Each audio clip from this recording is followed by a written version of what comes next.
am not sure how this young man has not been on my radar. I'm normally somebody that really looks for new and upcoming composers, especially when it's very lyric driven and heartfelt. And I am so excited today to be interviewing Joey Contreras because I really want to know more about this man.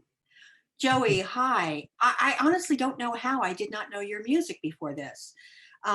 Because we were asked to interview you, I went and listened to your Yeah. pieces, and you're wonderful. I really love where your lyrics come from.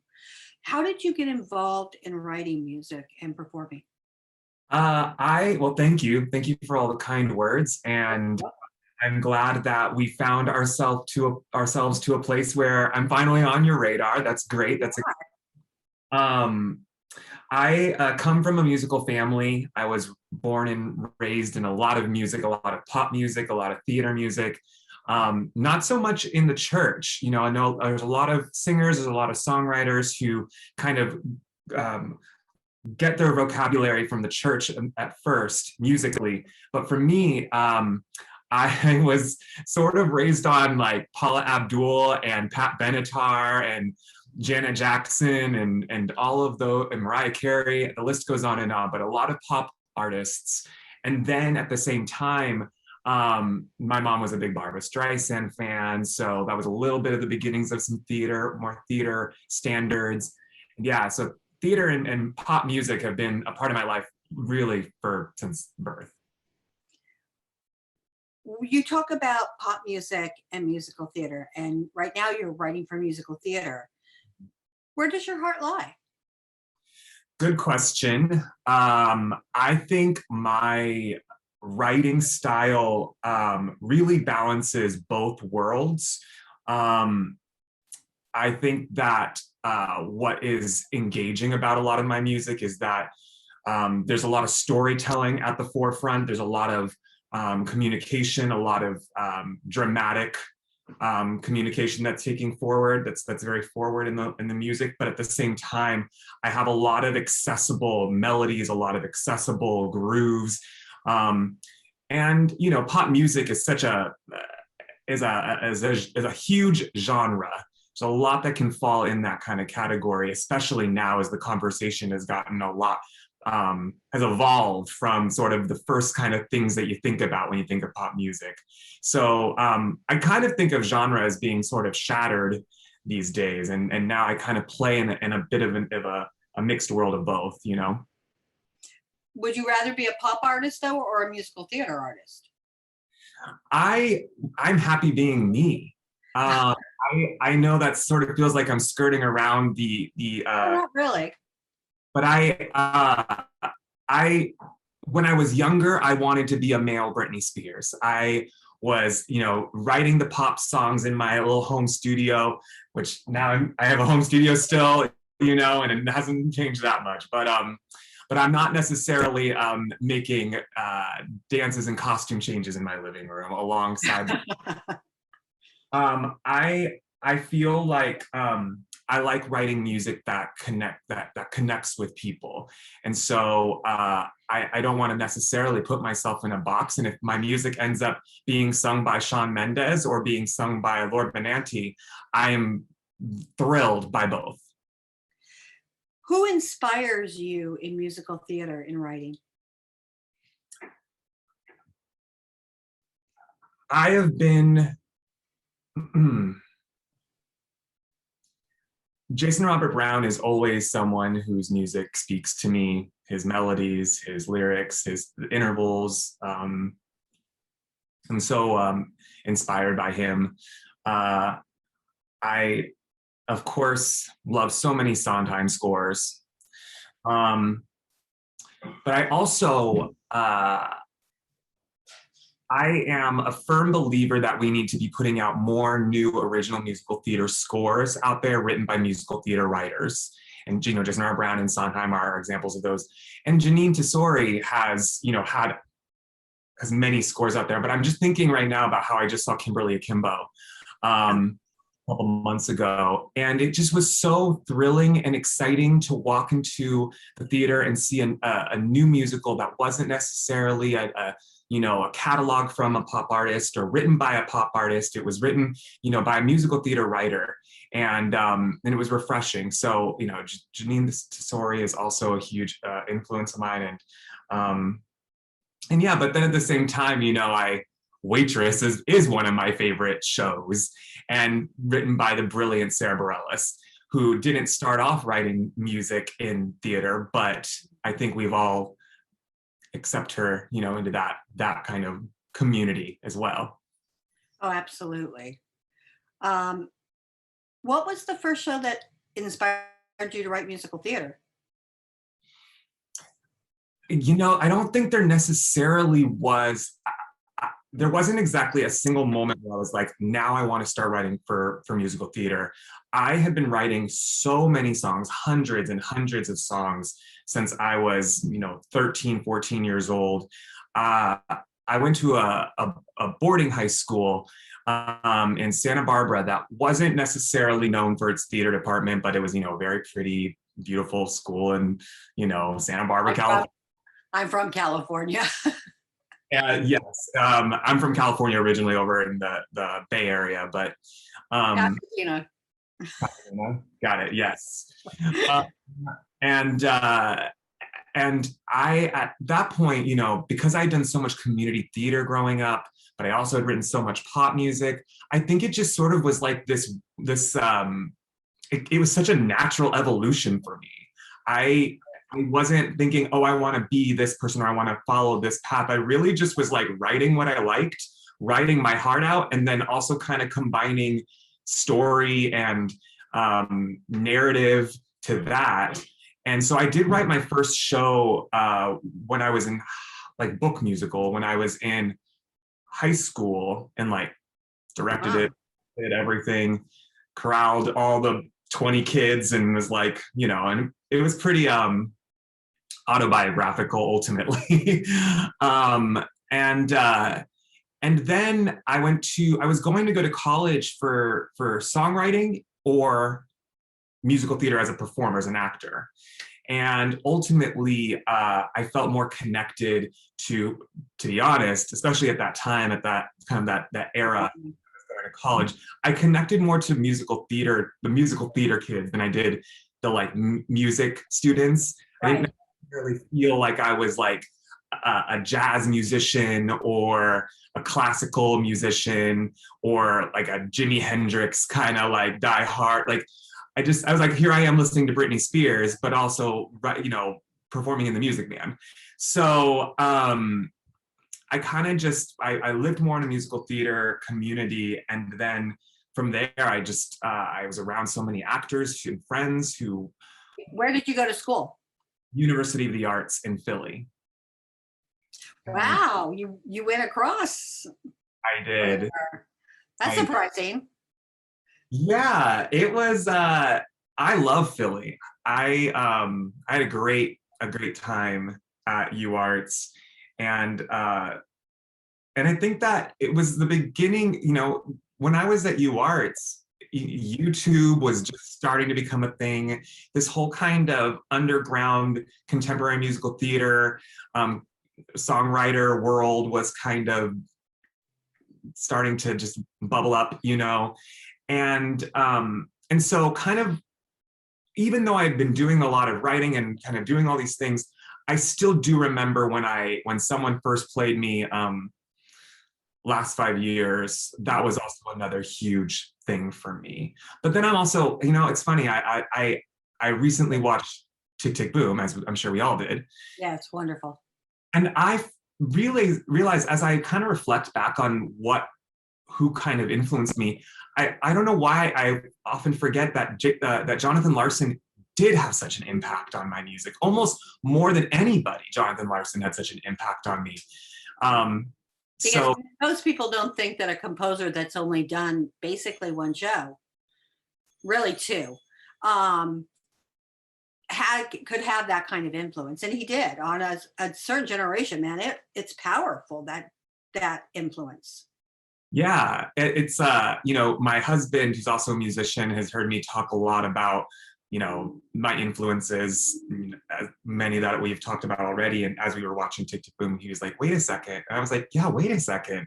It's like I don't know why and I suddenly was having flashbacks of when I was, I don't know, 7, 8, 9 years old, and having the 2 disc set of Rent and dancing around to that score. You know, I just was like, wow, yeah. So Jonathan Larson, I think too, was another moment that it's almost more subconscious. Of course.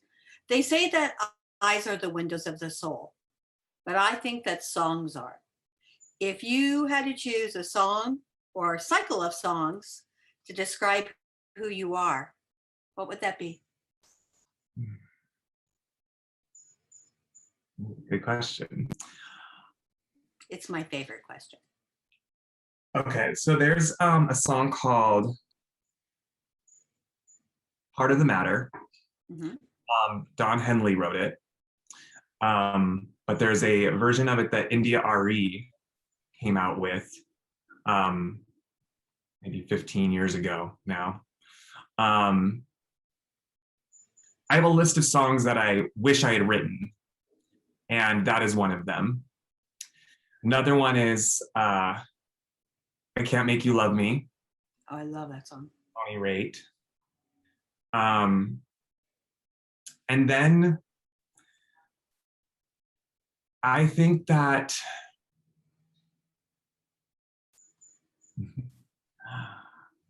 oh gosh, I'm gonna stop there. There's so many more I could get into, Well, but I ask this question a lot and more than once to people because it's an evolving question. At least it should be. You know, who you are at that moment, who you are in that place, that involves. And I try in my interviews to make people relatable.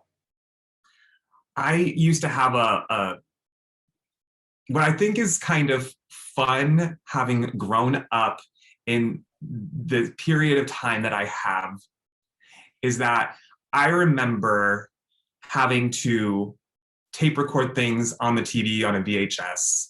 I remember having to then had a machine that would take the sound from the VHS because I loved watching live performances, but then I wanted to put them on cassettes and make literal mixtapes and then have that. I remember going through that process. I remember, you know, the birth of the MP3 and downloading those and making mix CDs. I remember making mix CDs, handwriting them and sliding them under my friends' doors in dorm rooms. And because I loved sequencing songs and making that whole journey from top to bottom. And then of course now we're kind of in this playlist land.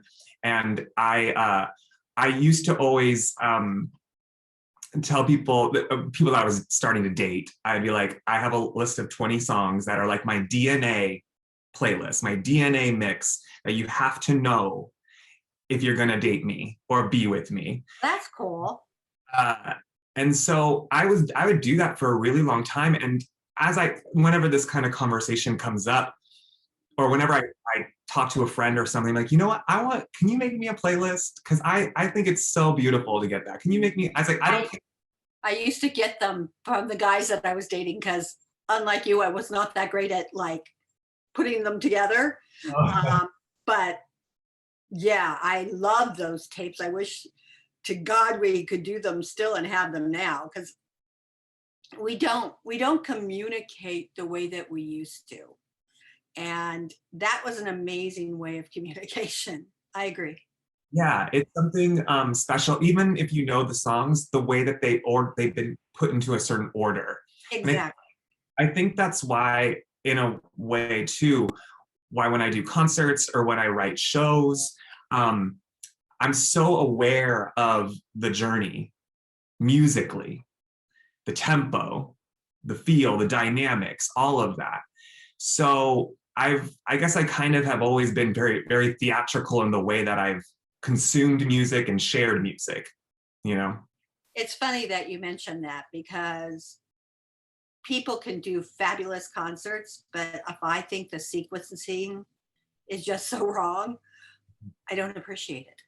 And unfortunately, as a reviewer, I write about that because I think taking people on a journey is why we go see cabaret, which is why we go see live performance.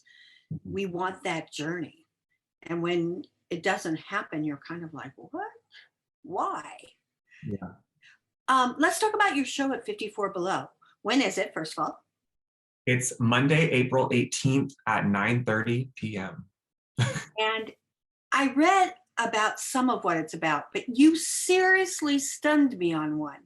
So I need to ask about it because I don't have a clue at what this really is. What is the missing white woman syndrome? Missing white woman syndrome is getting at, did you happen to hear about the Gabby Petito case that Yeah, happened recently? I know that case. Yes. That part I understood. Yeah. So That's right. it is a larger issue about how it's disproportionately covered when there's a missing white woman versus a person of color. And the Gabby Petito case was another example of how about coverage, about the sensationalism of it all. But when you say that the reason that the coverage was there was because of the TikTok, they were massive TikTok stars. Her and her boyfriend were massive TikTok stars. But you also think about how, even before TikTok, you think about the Elizabeth Smart case, and how there's a certain level of privilege that a white person immediately gets when being covered. And Elizabeth Smart, also came from exactly, money. She had money. But it's not white, it's money. That's a bit of both. It's a bit of both. The reason I'm asking this question is I just saw Help at the Shed, which I'm not a big fan of. And the reason I'm not a fan is that this is a Black woman who went to Yale, and she's telling me I'm white privilege. And I'm like, wait, you went to Yale? Mm-hmm. And I find right now that we're really putting people in boxes that they may not necessarily need to be in or should be in. And I am a huge, huge person that believes that everybody should have their say and should have their talk, but I'm not into putting people in boxes. Mm-hmm. And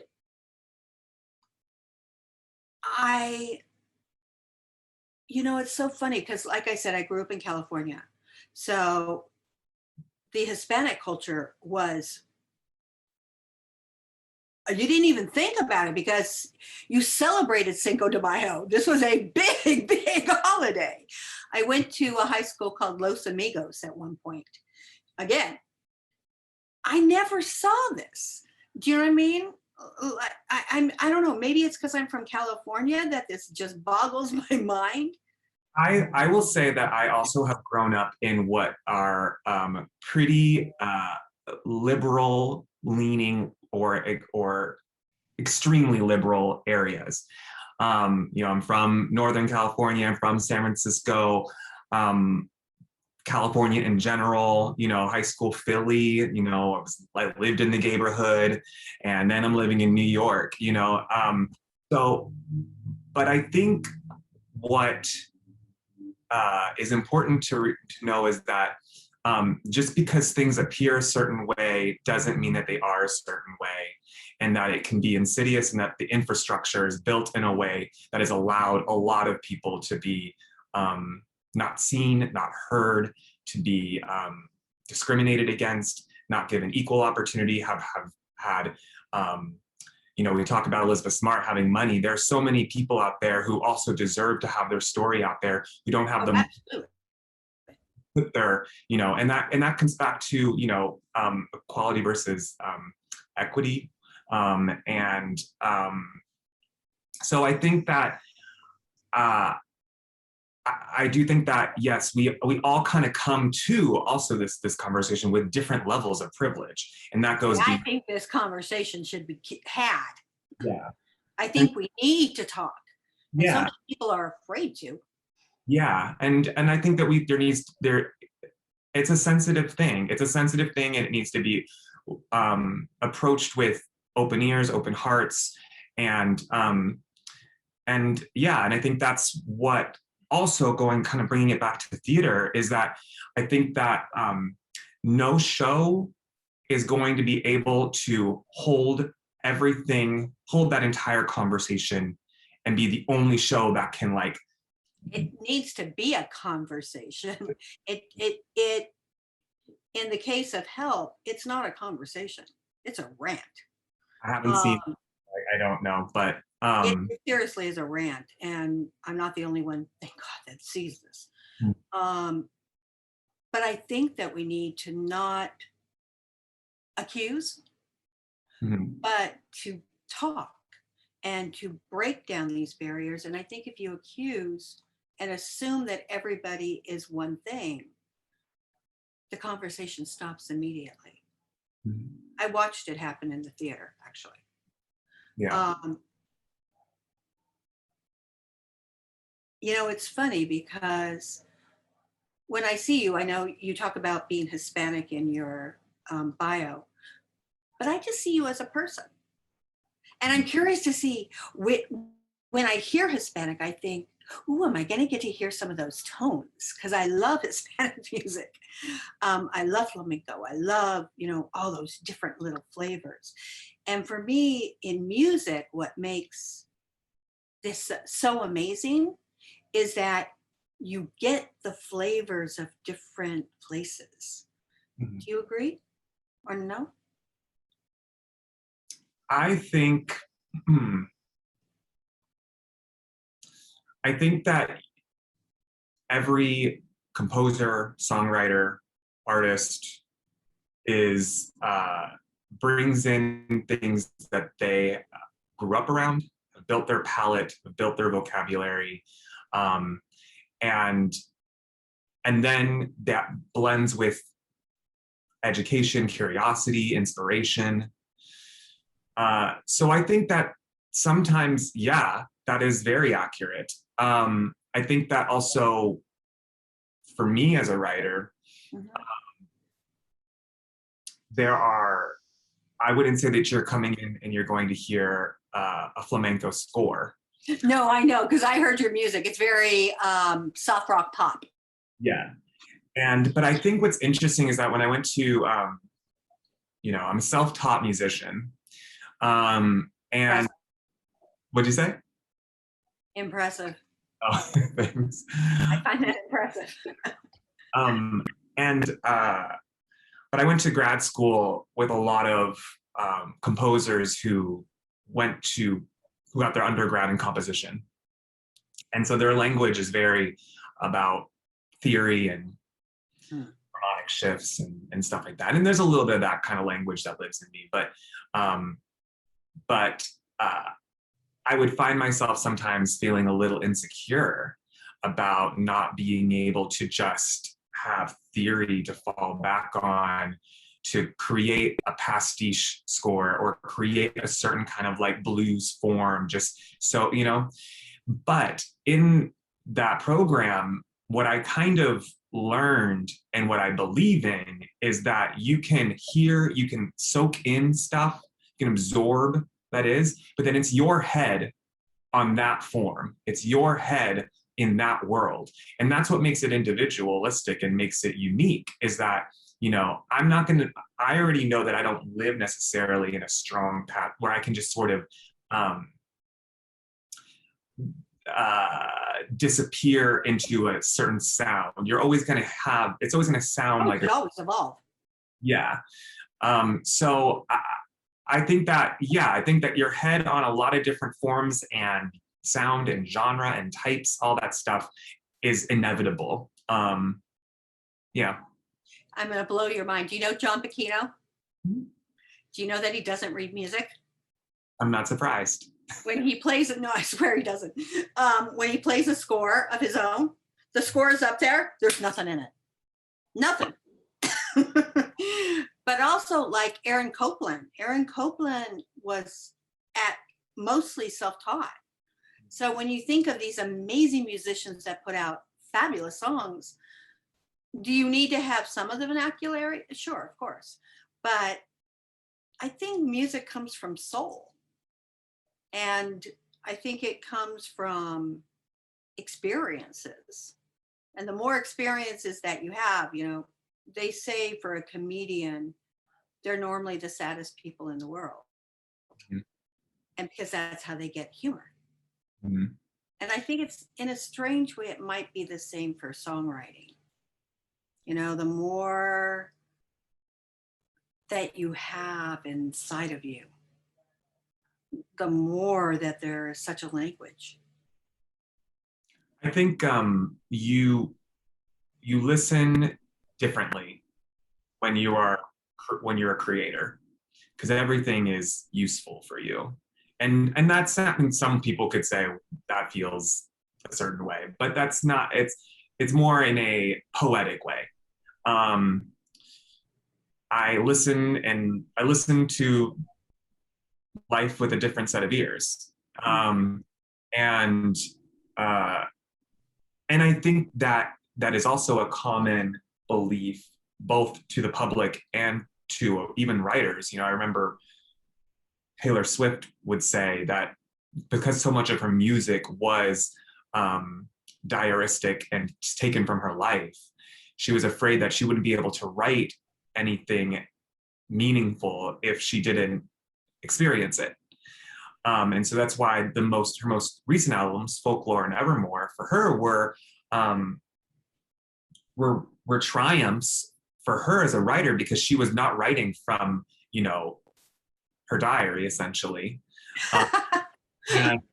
and creating these new worlds and soundscapes, and had gotten inspiration from things that you're still putting yourself into these situations, but from friends, from movies, from the world, from this, from that, and just an imagination.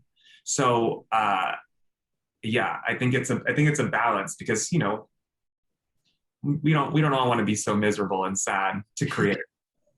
No, that's true. I want to get some things in here before we have to finish. You have 4 albums, correct? I do, yes. I'm like, did I count right? Please tell me that's the right number. Where can people get them? I actually have, I think it's 5. I have Love Me, Love Me Not, the music of Joey Contreras, Young Kind of Love, Joyride. In Pieces. In Pieces. And I just released an EP for Heartbreakers in Hell, the First Date mixtape, which came out in February. And where can people get these? Apple Music, Spotify. I won't be sliding little CDs under your door. Not anymore. I would actually like that, though. Last question. Have I not asked you anything that you would like our audience to know? I think we had a really nice conversation.